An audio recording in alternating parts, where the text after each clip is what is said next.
Tonight, the Panama Canal. Really, it is one of the greatest accomplishments of our country ever, and should be seen as such. The dream of uniting the Atlantic Ocean with the Pacific, of a canal across a thin strip of land connecting North and South America, seemed an unlikely proposition at the turn of the century. In 1881, a French company had failed to build the canal when malaria and yellow fever killed thousands of canal workers. But with the new century, there came a new can-do spirit, the zest for a challenge.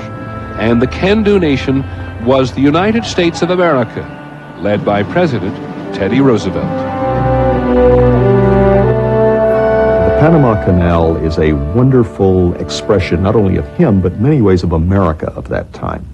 Roosevelt believed that the new century was America's moment to step onto the world stage, and an American canal was critical to the plan. The first obstacle was political. The Isthmus of Panama actually belonged to Colombia, and when the Colombian government demanded more money than the American offer, which was $10 million plus $250,000 as an annual fee, President Roosevelt responded by supporting a fledgling Panamanian independence movement. Roosevelt sent some Marines ashore, and we recognized the new independent Republic of Panama and concluded a treaty with them that gave us the rights to have this swath of territory. That was the easy part. The challenge of building a canal was quite awesome. John F. Wallace, the first American engineer assigned to the project, so despaired of a solution to the disease-ridden tropical climate, he arrived on the project with 2 coffins, one for himself and one for his wife. Fortunately, they discovered that malaria and yellow fever were caused by mosquitoes, not some noxious jungle vapor. And so insecticides and mosquito netting provided relief.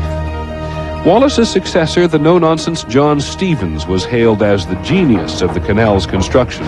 He came to Panama and he said there are 3 diseases here: yellow fever, malaria, and cold feet.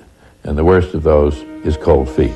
Stevens' plan for the canal called for a series of locks and lakes, which required far less excavation. President Roosevelt became the first sitting president to actually leave the country when he went to Panama to see what was going on in 1906. It took another 8 years to complete the canal, but when it was done on time and under budget, it did indeed impress the world. Even today, many people consider it among the greatest engineering feats in history. If 2,000 years from now, explorers were to make their way through the jungle and would find the remains of those locks at Panama, they would have to conclude, what a great civilization built this. But throughout the century, the canal also continued to generate controversy. Panamanians came to resent such a large American presence in their country. In 1977, Democratic President Jimmy Carter pushed for and won a hotly debated treaty that would give the canal back to Panama at the end of the century.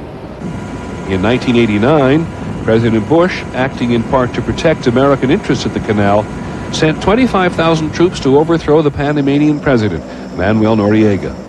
On December 31st this year, the canal will be finally given to Panamanian authorities.